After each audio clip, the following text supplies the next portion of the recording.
Hey, y'all, Dr. Cindy here. Welcome to Ask Dr. Cindy. Thank you for joining me. I have been continuing to enjoy the questions that you all are sending about business, about growth, about sales.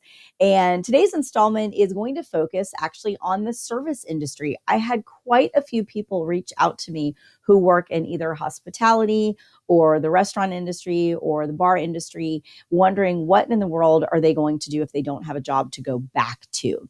So let's talk about that. And what I'd actually like to do in today's installment is invite you all to share your ideas in the comments. So please tell me things that you have been seeing your community do to support the service folks during this difficult time. So one of the first questions that I got was, what if I don't have a job to go back to? That is absolutely a reality. I will not sugarcoat it for you. That is a possibility.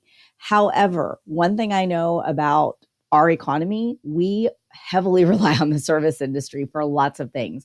So while that in particular job might not be available to you, there will probably be another one. We rely so heavily on takeout and hospitality these days that you will be amazed. I do think there will be something for you after this. But that is actually where your network comes into play. And so that's what I'd like for you to concentrate on during this time. What are you doing to continue to build your network?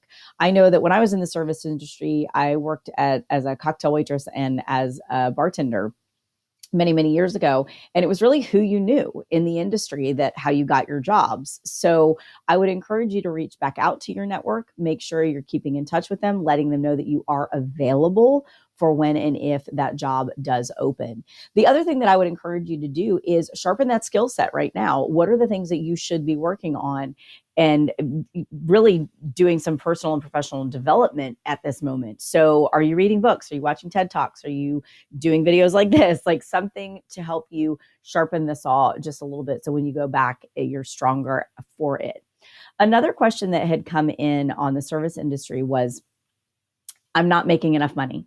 And this came up quite often where they're saying, even though the place where I'm working is still open in limited hours, the tips aren't there, or I'm not making the money that I used to. What do I do?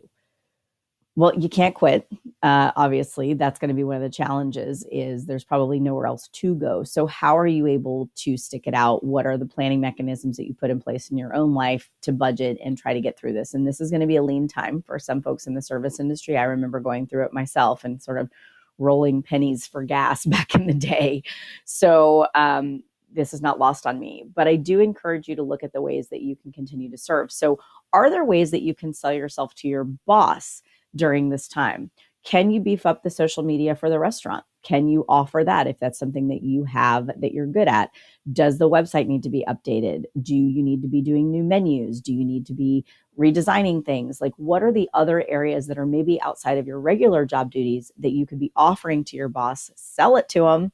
Let them know that this is something that you can help with during this difficult time. And again, I know revenues are down, so they may not necessarily be able to take advantage of it, but at least you're selling yourself to your boss and you're showing them your personal brand and that you are a team player and you're trying to get through this.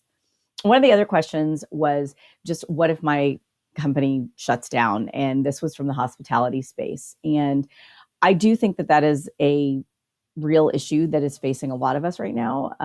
We've been at this for quite a while. And so I would encourage you to look at it as this. This is the time to get your ducks in a row. This is the time to actually figure out what might be next for you and start sharpen that pencil and start working on that resume just in case. I don't know that it's going to shut down. I think we're going to get through this just fine, but I don't have a crystal ball. And so I would highly encourage you to use the time that you have on your hands right now to figure out your next step. One other thing that I did want to share is some really innovative things that folks are doing during this time with folks that are in the service industry but are unemployed. There is a company up in Dobbs Ferry, New York, called Harper's Restaurant and Bar, and they've started something called On the Line. And I thought it was really powerful, where they're using folks that are out of work in the service industry right now to help serve at-risk communities. And this is not a PSA for them, but I just think it's a really cool thing that they're doing. So it's something that they're able to give back, and they're subsisting solely on donations. So I would highly encourage you to also get very innovative during this time. Are there things that you could be doing for your community within the service industry to help serve them. So I hope this helps. I hope this gives you some ideas. But as always, I would love to invite our community to share in the comments things that you're seeing, you're doing, so that we can help one another. And keep those questions coming at firstladyofsales.com, hashtag Ask Dr. Cindy. And as always, you're welcome to email me at drcindy@drcindy.com. Be well, wash your hands, and definitely be kind to one another. Thanks for joining me.